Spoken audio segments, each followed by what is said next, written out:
totally believe in manifesting and faith.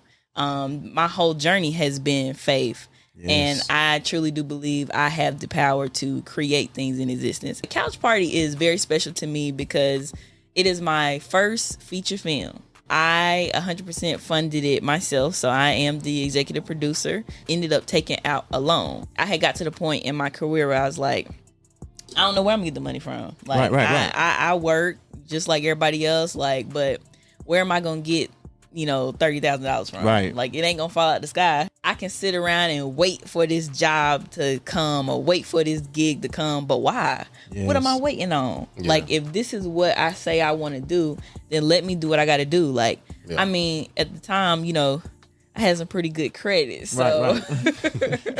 Like, she's talking about at the time. At the time. The Highest Point Podcast. More than a pod, it's a lifestyle. Yo. Welcome to the Highest Point Podcast. This is a podcast for everyone, no matter where you're from, no matter what you've been through. You know you deserve the best and willing to put in the work for progress to reach the highest point. Now, speaking about reaching the highest point, ladies and gentlemen, we have a very, very special guest. I'm talking about someone that's turned their dreams into a reality. She's out here doing directing, filmmaking. She's an amazing writer as well. Also, the CEO of Go Get Her Productions. I'm talking about Miss Nachela Knox in the building. Thank you so much for joining us. Thank you for having me. So often people see the end result of things and have no idea about the progress, the process of things, and how you get to where you are today. So we like to talk about the journey on this show. So can we first start off with about where you're from and your family dynamics growing up?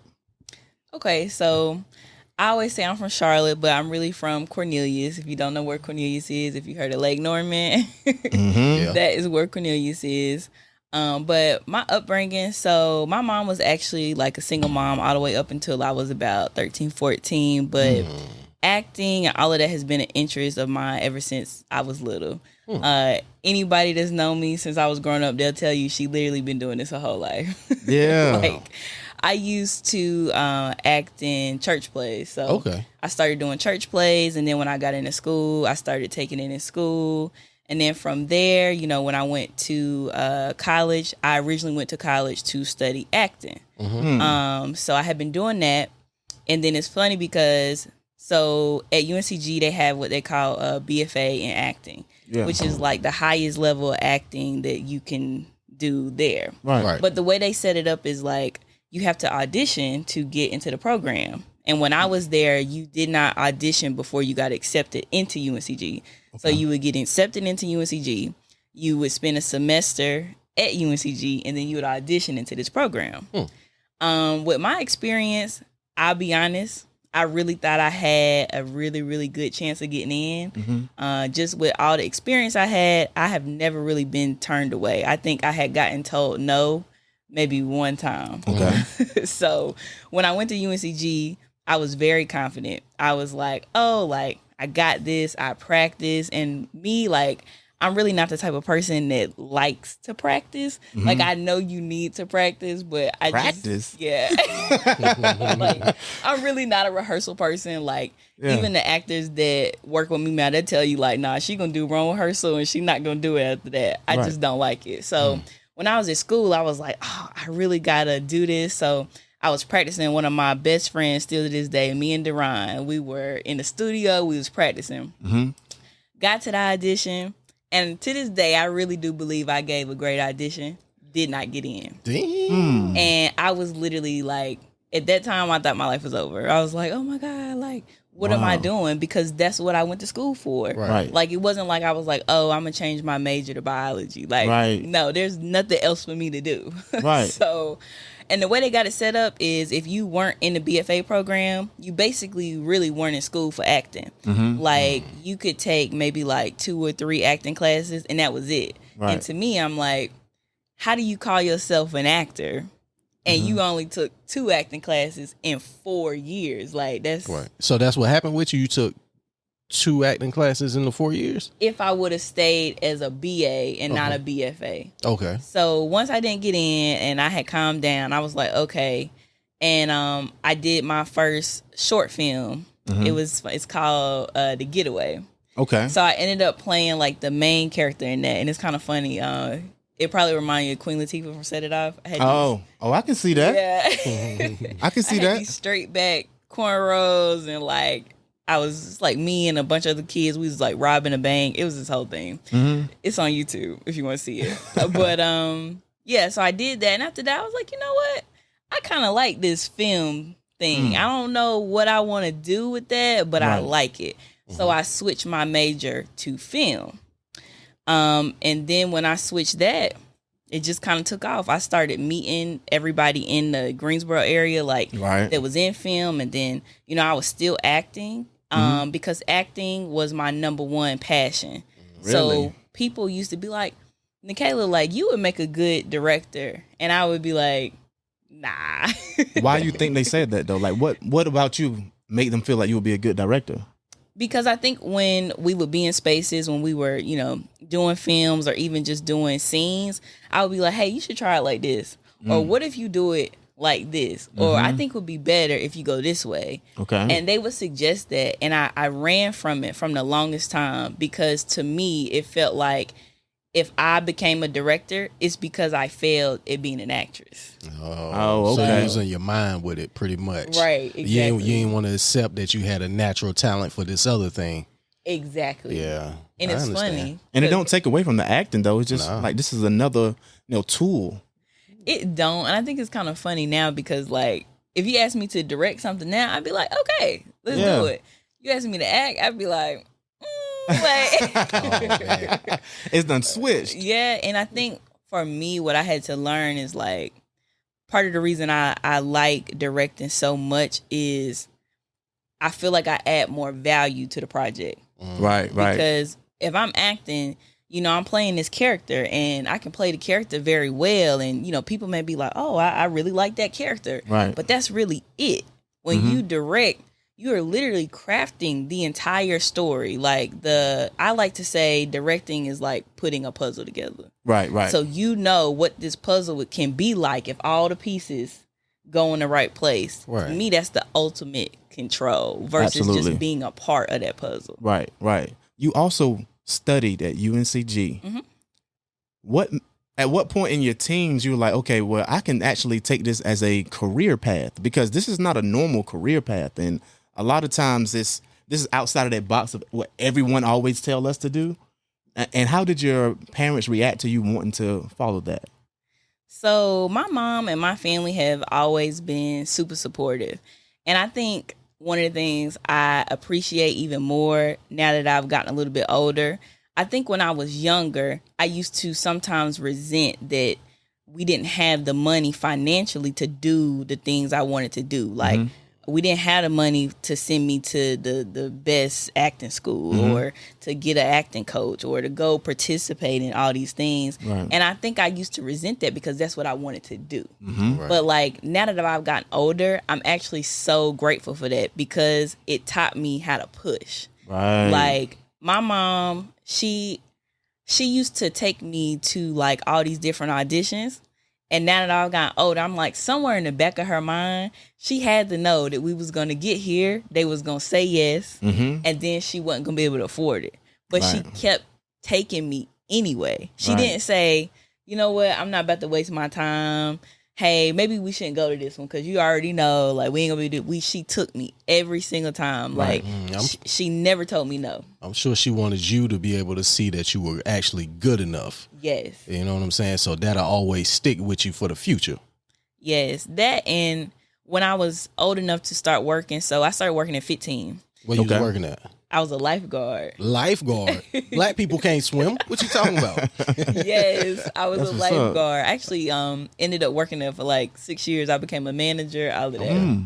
But it's funny. So the reason I started working is because me and my mom, we went to an acting school.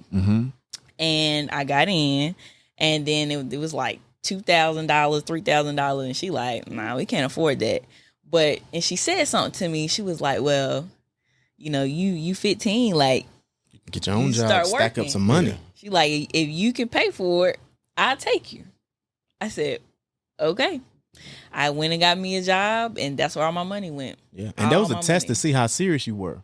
Yeah. I mean, also, look, I can't really afford it, but if you really want this, you would get off of your tail, put in some work, and let me see where you put your money.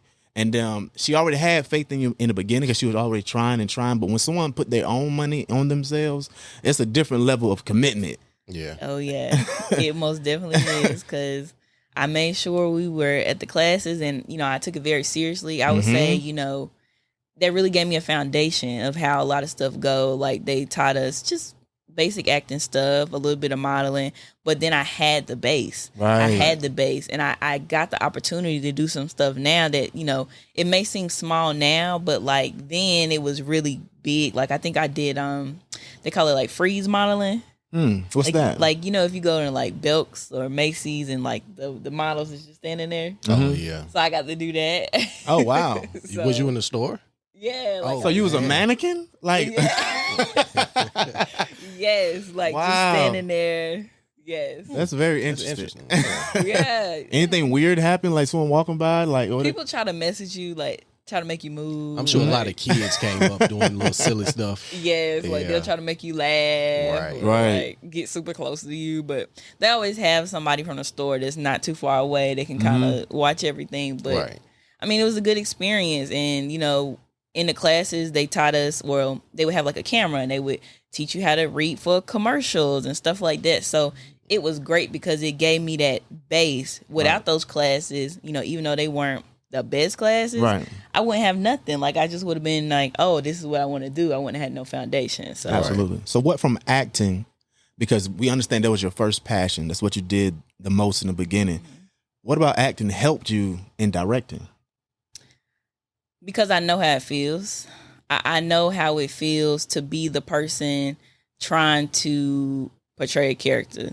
It's easy to tell somebody like, hey, I want you to walk in this door, sit down, count to 3, and I need you to cry. Anybody can tell you that. Right. When you the person that got to do all of that, emotionally it can be a lot, but it's really a mental thing. Right. I think acting, you have to really learn that it's not about you anymore. It's about the character. So it's easy for me to recognize that in my actors because I've been there. I can look at somebody and be like, they in their head. Right. They're not in this. Or, especially when it comes to casting, because I do that quite a bit too. When I watch people's auditions, I can easily pick out the one that's like, they in there. Because it's so noticeable, especially because I've been on the other side of it. Right. And it helps me because I think I have changed my directing style from the time that I first started directing. But it helps me because it brings me back down. Like, I know if I'm getting too hype or like maybe a little bit too stern, I have to pause and be like, okay, so would you have liked that if somebody said that to you? Right. And then I have to dial it down. So what make it easy for you, you are able to put yourself in the other person's shoes and get a real understanding of what's actually going on with them. Exactly. While they're trying to get the job done. Exactly. Got you. Yeah, that's a good thing though, man. Like, a lot of people don't empathize with other people, Yeah. But in order to adequately empathize, I think you got to really understand what it is to be in that person's shoes. Yeah. That's how you can empathize the best. And I look at it like, I had such an interesting journey. Like, I used to I was the head of film for this production company. And when I was there, it was a lot of pressure because, number one, I did that when I was 21. Okay. And that was my first, like, directing job, per se. Right. And I felt like, oh, this got to be perfect. This has to go right. This has to go like that. And with that, it caused me to kind of come off-putting at times because I might have been like, no, this is not right. Or if I asked for green blankets and you brought me red blankets, I'm like, oh, no, I can't do it because I need a green blanket. Right. And I think that rubbed people the wrong way because they didn't know how to take it. And that messed me up because then it became this thing of like, oh, Nachela, she got attitude. Right, or like, oh nah, she's snappy. And I feel like, especially as a black woman, like you already kind of have that like stereotype. Right. And so like it's uncomfortable to walk into a room and feel like, oh my gosh, don't nobody want to be here because they know that I'm here, or they think that I'm gonna do this. Right. So it's like I had to change my whole perspective and how I work, because I want people to want to be around me. Absolutely. You know what I mean? It's a better work environment. Yes. So in directing, what you think is more important, improvising or sticking to the script? I think it really depends on your style, but for me, I'm a mix of both. Okay. When I write my stories, I'm not so concerned specifically about the words. Okay. I'm concerned about the story. So if I wrote it one way and you say it another way, but we telling the same story, I'm okay with that. And I welcome that, because I want this to be as real as possible. Yeah. Like I don't ever want people to be like, I'm acting, or this isn't real. So if I wrote it one way and you saying it another way makes it real for you, I'm okay with that. I welcome that. Absolutely. Absolutely. Because it's always about the finished product at the end of the day. Yes. You know what I'm saying? You don't want nothing half-assed. You don't want to look, you don't want it to look fake. You don't want it to look like people are just in there acting. Exactly. You know what I'm saying? So and it's not a verbatim, because if it feels like you're just going through a verbatim when you're trying to go over a script, it's like if you can't throw in your own little ad lib that comes to you naturally, or you done got this person like this in your head when it comes to acting. I'm thinking back when I was doing a little bit of acting, like this is this character. I already built this relationship with this character. I'm following this script, but I also feel like this character would say this. He would move like this. You know what I mean? I'm following this guideline. It's more so a guideline, not far as a script as much. If that makes sense. No, that does make sense. I think it's funny because my actors will tell you, like, it's kind of, they make it a joke. I wait a little bit to say cut. Like, I don't ever just be like, cut. Like, I'm always waiting like 5-10 seconds. My DP and everybody else, they'll be looking at me like, you gonna say cut? But I do that. That's game though. Yeah, because to me, if I have an actor and they're really into it, they gonna give me something. They gonna find something to take that silence. They gonna do something, and that one small thing can end up being the one thing that makes a scene. Yeah, and you would have never got that if you just would have been like cut as soon as it was done. Right, and then that silence can be very important and impactful. Some silence. People don't realize how loud silence can be. You know, especially in film, and even in like writing and music, like just letting that beat just go for a second, let someone feel it, you know, because even you got music in the film too. So, you know, how do you go about choosing music and stuff like that for your films? So I work really closely with one of my producers. His name is John Black, and he's actually an actor and a rapper. Okay, dope. So for me, I admit, like, I like music, but like I'm not a huge music person. Like if you ask me, do I like it? Yeah. But what I'll do is I will describe the mood that I'm trying to portray. So if it's like, okay, I really want this scene to come off, you know, super emotional, then I work with, you know, my composer, and I tell them like, okay, like this is the mood that I'm trying to portray, and they'll bring me something. And then I bring it to him, and we'll kind of go over it together, and we'll be like, yes, this works. But he's more of a music person. Yeah. So he'll be like, nah, this turn the tempo up or do whatever. And I'm like, okay. Right. Like, that's your specialty. Yeah. I can just tell you if I like it or not. Right. Yeah. Delegation. That's very important. Yes. So this brings me to a segment of our show. We like to call it as Who You Rockin' With. So I'm going to give you two options, and you let me know which one you'll be rocking with first. Okay. Now, I'm going to start off with some actors and actresses, okay? So how about who you rocking with? Kerry Washington or Taraji P. Henson? That's a hard one.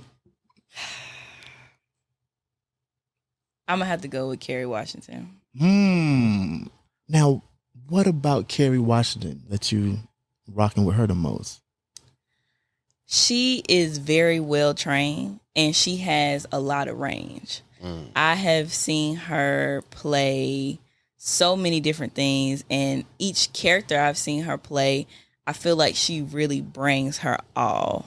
Taraji is also a wonderful actress. For sure. But the roles that I've seen her in are all kind of one note. Yeah. And for me, I like dynamic characters, dynamic actors.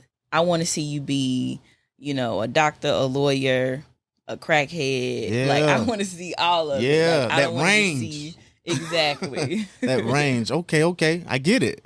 All right, so who you rocking with? Now, this ain't about the looks now. Don't get caught up in the looks. We talking about actors. Idris Elba or Forrest Whitaker? Ooh.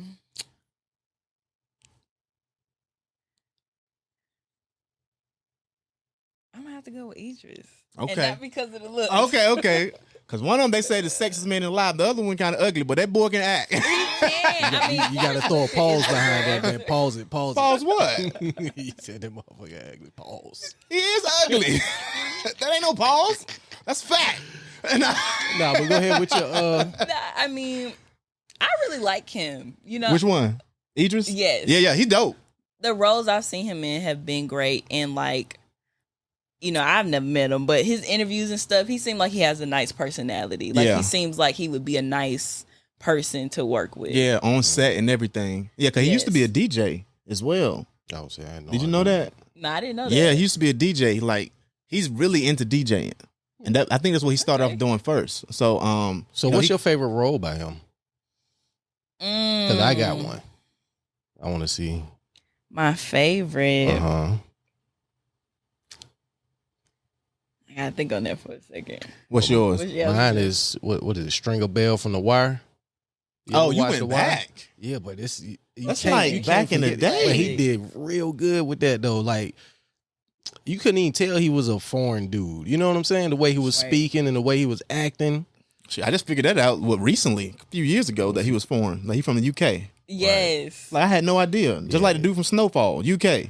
Love him. It's crazy. Yes. Mm-hmm. I mean, some of these guys do good, but Forrest Whitaker, he all right, man. Yeah, he dope. I like Forrest Whitaker. Yeah, he dope. I think he's a real good actor too. They're both very talented. Yeah, and I think it's very interesting now to see, like, I call it like the old stars versus like the new upcoming stars. Right. Like that switch is kind of happening. It is so true. Okay, so who you rocking with? Omar Epps or Lorenz Tate?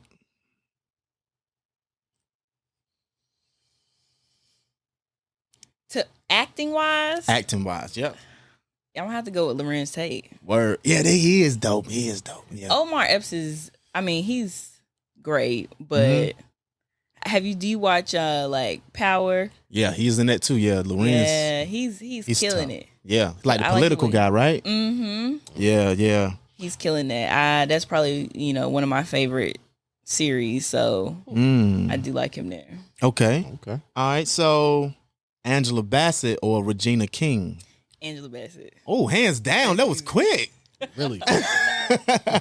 It's Angela Bassett. I mean, she has done so much. Like, she's probably one of my favorite actresses. I don't think she really gets the recognition she deserves, but she's like classic. Yeah, she's classic. She do a lot. She like in this 911 series too that's out, and she be killing that too. Yes. So, all right, Snowfall or BMF? Ooh. I really like both of those. I'm going to have to go with Snowfall. Only because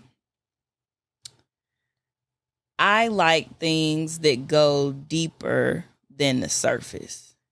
I think BMF is a great show. And I mean, what it's based on, like being that it's based on real life, is even doper. Right. But with Snowfall, you got to see so much, not only from this story, but from the time period. Right. And it goes a lot deeper, especially like one of my favorite scenes, the season finale, when he had tied Teddy up. What happened to Ted? Oh, yeah, the FBI agent. I ain't never watched it. I ain't got it. You know what I'm saying? Well, he tied him up and he gave us, they had this like these two monologues back and forth. And basically he was telling him like, I just figured out that you have been manipulating me this whole time. Like, they had this back and forth, and he asked him like, why would you do that? Like, why wouldn't you just let me take my money and go on with my life? And Teddy's like, because then I would lose you. Like, I didn't want to lose you, so I had to keep messing with you. But it's like, to me, that's bigger than a show, because how many people deal with a boss or a friend or whoever, and somebody just keeping you down? Like, or I mean, if you have ever been manipulated, the moment that when you realize that you're being manipulated is crazy. Right. I mean, 'cause that even goes to real life. Like when you say a boss, like being in like I work in a leadership position in corporate, right? And listening to some peers in my career process, being in roles like this, I can literally hear them, like when it comes to someone getting a new role or something like that, they're interested, but like, I don't want to lose them though, because they make my job so much easier. Exactly. So I'm going to keep them here for a little while longer so I can have this prolonged amount of time so I can kick my feet up. You know, and you're going to hinder them. And that happens in so many different careers. I'm sure in film as well. Like some type of way. Like, it's crazy. I'm glad I work for myself. Jeez, I wouldn't want to had to deal with that. But you have had to deal with it probably before you got to that point. It wasn't nothing else that serious. And the thing in film is like, see, the thing that people prey on, and they always gonna prey on this is, so I like to call it two things. I like to call it the 1%, and I like to call it the difference between winning and looking like you winning. Okay. So break that down for us. Because so the 1%, they say that only 1% of people actually end up making it. Actually end up, really doing this. The celebrities and all you see like that. Yeah. They are a part of the 1%. Right. So with that, people prey on you because they know that's what you want. Right. So they'll be like, oh, like, I'm going to tell you something crazy, but I'm going to promise you, well, if you do this, I'll put you on TV. I do this, I do that. And they prey on that. And the other part of it is to be a part of the 1%. What people don't understand is it's not easy. No. It's not something that you just walk in the door and it's like, oh, you here, you part of 1%. It's going to come with struggles. It's going to be hard. It's going to be times where you want to quit. It's going to be unfair. But to me, if you can push through all of that, you are now a part of the 1%. Right. Which is the difference between winning and looking like you winning. Like, example, I could say, oh, I'm a director. And I can post that every day. Right. And I can, make up my own little videos and this, that, and the third and tell you I'm a director. And people will take that and they'll create this whole thing around that. Like, oh, I've reached this peak because I'm saying I'm this. Well, are you really a director if you don't have no published work? You don't have nothing on like an actual network. You don't have any recognition. Don't nobody know who you are. Like, or what does your work show? Right. When I look at your work, do I see a storyline? Do I see some knowledge of camera angles? Like, do you know the craft? Do you know, all the different techniques? Do you know the directors that came before you? Right. And if you don't know any of that, then how are you a director? Right. You just looking like you're a director. Right. Yeah. So true. So true. Hey, so let me ask you this. How important are relationships when it comes to making it to that 1%? Super important. I would say it's the most important thing. I mean, I couldn't be sitting right here today if I didn't have the relationships I have. Like, I don't know how y'all found me, but I'm assuming that either you saw the work or somebody recommended me. You know what I mean? Yeah, so, I think someone recommended you on the show. Someone reached out to me. Right. Like, yo, check her out. Yo, she's dope. Yo, I done seen you with this person. I think she'll be dope to be up there too. Connection. Yeah. I mean, I think connection sometimes will get you in the door before your work will sometimes. That's what I was about to ask. Does it outweigh the work? Those connections? I'm saying it's 50-50 because I can be the dopest director out. But if don't nobody know me and ain't nobody seen my work, what does that mean? Right. Because I can put something out and it's dope, but if I ain't got no followers or nothing like that, then it just sit there. Yeah. And you just have to hope that the right person to see it. Right. But the difference is, if I'm dope and I know 3 other dope people who think I'm dope, when I put my work out, those 3 people gonna say, "Oh, Nachela just dropped her movie. Let me share this. Let me share this." And then those people, their people see it, and their people see it, and their people see it. Yeah. But there's a lot of dope other ones out there too, but are still haters. They don't share your stuff. Yes. Have you had to deal with any of that? I think on the independent circuit, especially in this area, it can feel like it's a mix. I think you have some people who are very supportive. Some people who I know that if I post it, they're going to comment, they're going to share. And then you have other people that I can't say they feel like they competing, but they feel like if you're not doing it their way, then it's not right. Right. Therefore, they're not going to share it. They're not going to comment, or they're going to make their little slick comments on the side. Right. So, yeah. So true. So true. I see that a lot. Like, I have a lot of people that I'm talking to the camera right now. I have a lot of people that'll inbox me on the side, say, "Yo, this is dope. Yo, what you doing is super dope. You got to keep going with that, man. Keep pushing with that. That's hard. I knew you would be able to do this. Like, you're talented," but have never commented on nothing I've done, never shared anything I've done. And they are silent advocates for what I got going on. But like, yo, I appreciate that, but how about you share it? Like, they say like, "Yo, I don't know why you ain't on yet. I don't know why you ain't shared it to help me get on yet, because I can't do this by myself." And that happens in the same type of business that and film directing. It takes a collective to really, a movement to really make some real noise. And I think North Carolina, I think all the surrounding states, like, we got to really look at each other as like a complete movement, a package, a force. Because if we all come together, it can't be stopped. Like, everyone support everyone. Everybody gonna have their turn if we really build that network together. Because if you get your network right, the check gonna work. You know what I'm saying? I agree. Yeah, that's a hard thing to do, though, in reality. You know what I'm saying? I think it's hard because there's so many different levels. The way I run my set is not the way that Billy Bob across the street run his set. Right. Yeah. And I'm not going to change the way I run my set to match your set. Right. And it's like, some people will come and work with me and be like, she's so professional. Like, she do too much. I don't like that. I want to go over here and do that. That's fine, but you're not going to do that on my set. Right. Like, I only want to work with professionals. Yeah. I only want to work with people who coming in, they know what they doing. I can't work with people that's showing up late. I can't work with people who think not reading a script is important. Like, I can't show it with people who, come and half do stuff. Right. Like, I can't work with people like that. Right. So, and it's like, some people will take that and they don't understand. Like, I think sometimes people have this thing in their head, like, "Oh, well, this ain't Netflix, so why I gotta do this or why I gotta do that?"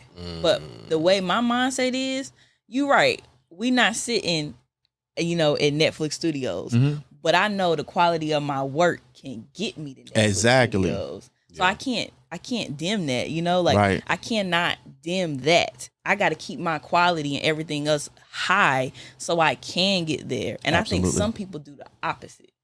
Right. You know what I mean? Like, they think, "Oh, I'll wait for them to call me. And when they call me, I'm going to come That's correct." when I'm going to step it up. Yeah. It's not going to happen. You need to be preparing for that now.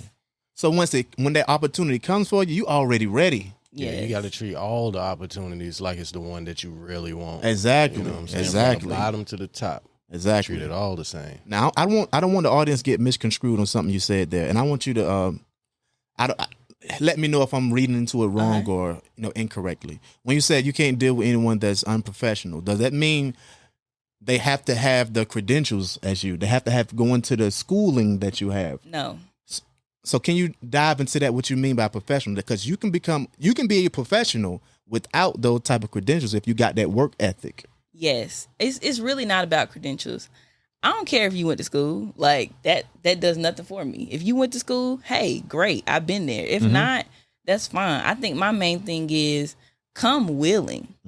Come willing and come ready to work. Because like when I'm looking for, you know, PAs or productions assistants, I don't care if you've done it before or not. Right. Can you come? Can you listen? Right. If I tell you to do this, are you going to do it? Are you going to show up on time? Are you going to give me an attitude? Like, all of those things are important. Right. If you show up and you willing and you ready to work, I will teach you. I have no problem teaching people. Right. Like, honestly, that's another passion of mine. Like, once I get to a certain level, I would love to start my nonprofit and pour back into that. Like, literally last week when I was on set, there was this girl, I was looking for a gaffer. And she had responded to me and she was like, hey, like, I know you said you was looking for this, but do you need some help? Do you want to come PA? I'm like, yeah, you can come. You want to come? You can come. Like, I have no problem with that. Right. Now, the thing is, it was all the way in Greenville. So from Greensboro to Greenville is about 3 hours. Yeah, about 3. Yeah. Now, they knew that. That was my disclaimer. Like, hey, you can come if you want to come, but this is how far it is. So she said, okay. And she ended up getting there late because she got lost. I wasn't tripping about that. And then I asked her, did she know how to run Slate? That's like the clapboard. She said, yeah. So I said, okay. And I gave her the Slate. And she did it wrong. Okay. So, like me, I'm the type of person where, especially when I'm directing, I can be very particular. So, as soon as she did it, I was like, no. Like, what you doing? Like, I thought you told me you knew how to run Slate. Right. And then I had to stop because I was like, you doing that thing. Like, I knew that I snapped at it. And I was like, hey, my bad. Like, I ain't mean to snap at you like that, but let me show you how to do this. Right. Once I showed her, she was fine. And my thing is, you know, had she gotten an attitude back with me or she would have continued to do it wrong, then you don't come back. Right. But you took what I taught you and you did it right. And she had a great attitude the whole day. Yeah. Obviously, you know, even though she wasn't honest. Right. She didn't have the experience. Right. But now you do. And now I will bring you back. I will bring you back. I will teach you, but you just have to come correct. Yeah, that's so true. That's so true. And now, since we got to know you a little bit, like your style and things like that, when it comes to when we're doing the Who You Rocking With, you're giving us a breakdown of what, you know, grabs your attention the most. I wanted to now transition to, because I know you have a film coming out now, right? What's the name of your new film? Couch Party. Couch Party. So, can you tell the people, you know, what about that film, and how can they see it, and also what would they get out of it if they took the opportunity to see that visual? So, Couch Party will be live on Tubi. Awesome. But we are actually doing a red carpet premiere. So, on the 29th, we will be premiering it at the Grand in Winston. So we'll do that. Couch it's sold Party. out already. That's what I heard. It's already sold out. We sold out in 3 days. Dope. Yes, it's funny because, you know, I'm the type of person where I am a huge Christian, love God, but I totally believe in manifesting and faith. My whole journey has been faith. Yes. And I truly do believe I have the power to create things in existence. Yes. Before I even put the tickets up, I was talking to John and I was like, we're going to sell out. We're going to sell out. When I made the post, I said, we're going to sell out. Right. You know, like you had the little Instagram notes. I was like, watch me sell this theater out. 3 days later, it was sold out. Straight like that. Yeah. That's what's up. Congrats. Thank you. Definitely. Super exciting. But Couch Party is very special to me because it is my first feature film. So it's my first full-length film. I 100% funded it myself, so I am the executive producer. We did do a little bit of crowdfunding. We were able to raise like $6,000 there, but everything else I ended up taking out alone because it was like I had got to the point in my career where I was like, I don't know where I'm gonna get the money from. Like, right. I work just like everybody else, like, but where am I gonna get, you know, $30,000 from? Right. Like, it ain't gonna fall out the sky. Right. And it's like, you know, I can sit around and wait for this job to come or wait for this gig to come, but why? Yes. What am I waiting on? Yeah. Like, if this is what I say I want to do, then let me do what I got to do. Like, I mean, I won't say it's easy. Like, at the time, you know, I had some pretty good credit. So. Right. Like, she's talking about at the time. At the time. But, you know, it wasn't nothing trying to go and get this loan. I literally applied for the loan. They like, oh, your money will be in your account tomorrow. Right. It was funny because I did a TikTok when everybody was doing the ones with the mic. It sounds like, I got to get this money by tomorrow. Oh, yeah. I was like, no, I literally got to get this money by tomorrow. And we just went and got the money by tomorrow. Dope. What's up, though? Yeah, you took Things that initiative. How it's supposed to happen, though. You know? Yes. Because I think when you taking like a faith journey, fear is always going to come up. The fear was, if I take out this loan, how am I going to pay it back? See, you ain't got to worry about paying it back. If you can't pay it, you can't pay it. You know what I mean? Right. It is what it is. But the thing was, it was like, if I take out this loan, like, how's this going to affect my other bills? Am I going to have to get another job? How long am I going to have? When is the movie going to come out? Then I was like, you know what? I don't care. We're going to do it. Yeah. Right. We're going to do it. Whatever I got to do. If I got to work 3 jobs, if I got to cut back on some stuff, I'll do that because that's my dream. That's my passion. Yes. I can't keep sitting and waiting for somebody or something to give me that if I can give it to myself. Right. Yeah. And you took that initiative. And I mean, it just, I think that's super dope. And it's also inspiring to others. That's a real life, story. This is a real life testimony someone is having right here on the show. Like, so you hearing her do it, you can do it as well. And not alone that, you can support what she got going on. She bet on herself. She's doing this. She got a dope team. They're coming together, bringing forth ideas. But these are the type of things that we should get behind and push, because these are the type of mindsets that we need to really put out there as well, so we can continue to grow and build this community. So I'm definitely all in with supporting what you got going on. I want all our followers and supporters to support what she got going on as well, because I really enjoy it. I checked out what you were doing, and I felt like, yo, this is cool. I would have never, I got the recommendation, but I would have never inboxed you if I didn't think it was dope, Right. So, and that just goes back to that same mindset, what you were saying, like, I'm putting this out here just like it is going to be Netflix. I'm preparing myself for those type of moments, and those type of moments coming, people. You better go ahead and check in right now. You know what I mean? So you never know, like, especially with the internet nowadays, like, you don't know, like, you literally do not know what these celebrities or producers, you don't know what they doing. They could literally be on Instagram and they could see your post and it could be really dope to them. And they reach out, or they could be like, Shh, that's another one of them movies, and they just scroll along. Like, you do not know. They watching though. Yes. Like, people be watching. There's a lot of silent watchers out there. You just never know who that person is. Yes. I mean, I've had people reach out to me, saying they saw me here or they saw this, and that's why they want to work with me. And it's like, cool. I didn't know that person. Like, a lot of the gigs and stuff that I've gotten, funny because I actually got to work with Eric Roberts twice. Nice. But the director I was working with, I was the AD, had never met him before. You be saying a lot of acronyms. We don't know. What is it? Oh. I'm sorry. AD is assistant director. Okay. So he had hired me to be his assistant director, but the funny thing about that is I never met him. Like, nah, I've just seen you on Facebook and I've seen the things that you was doing, and I want you to come down here and do this. That's what's up. Our interaction was, I had auditioned to be in his film like 4 years ago. Oh, that's He's crazy. like, we've been Facebook friends since then, but I see you out here directing now. You want to come be my AD? And now, like, me and him super tight. So every time he do a film, I'm down there being AD. That's what's up. That's what's up. That's what it is, man. So how can people actually, find what you got going on and actually support it as well? Yes. So you can follow me on Instagram and Facebook. I have the Go Getter page. And also my name, so it's Nachela, that's Nachela Knox. That's on Facebook, that's on Instagram.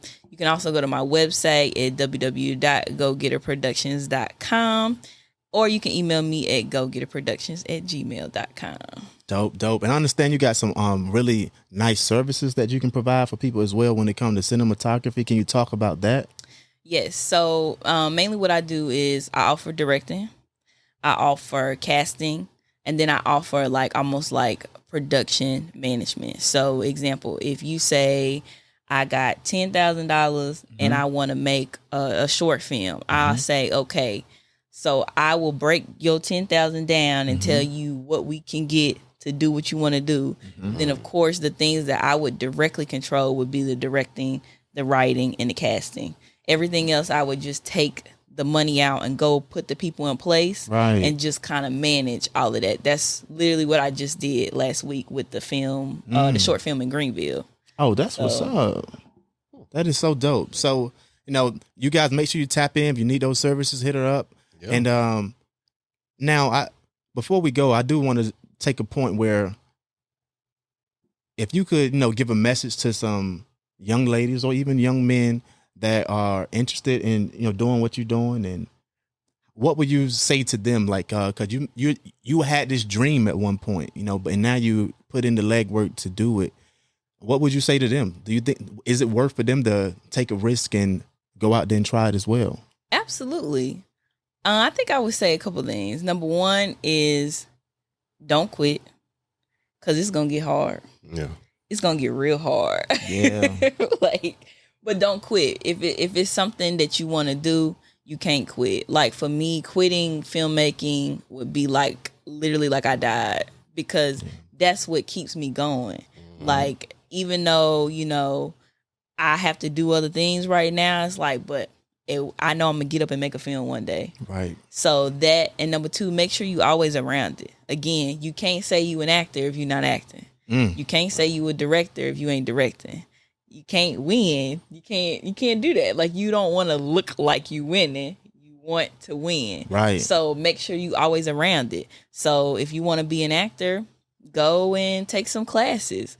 Go and be a background actor.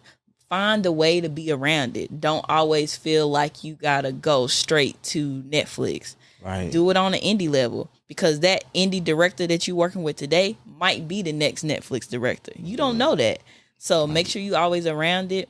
And also too, make sure that even if you can't go to school, make sure you know the foundation. Google is your best friend. Oh yeah, and YouTube.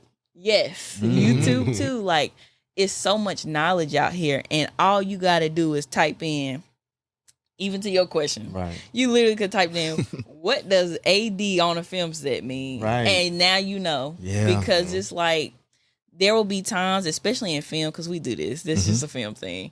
We'll use all these little acronyms, and we'll be like, blah, blah, blah, blah, and you have no idea what's going on. I've been there. When I worked for Hulu, I was the AD. Assistant director. Yes. I was the assistant director, and like, that was a cool experience because they were all very professional, and like, they had the walkies, and they was going back and forth on the walkies. Yeah. And one of the producers was like, what's wrong with these people? They don't know what the codes mean. And I'm sitting here like, girl, I don't know what it means either, but I'm gonna sit here like I do. Right. And you learn. Yes, and now that you know, you the next time you go, you gonna know and you gonna do it. So make sure you educate it for sure. Absolutely. Hey, ladies and gentlemen, that's how you reach the highest point right there. She dropped that massive amount of game to you. And also remember, just continue to support. Tap in. I'm going to have all her information below. So until next time, you guys hold it down. Don't let it hold you. Peace. We out of here. The Highest Point Podcast. More than a pod, it's a lifestyle.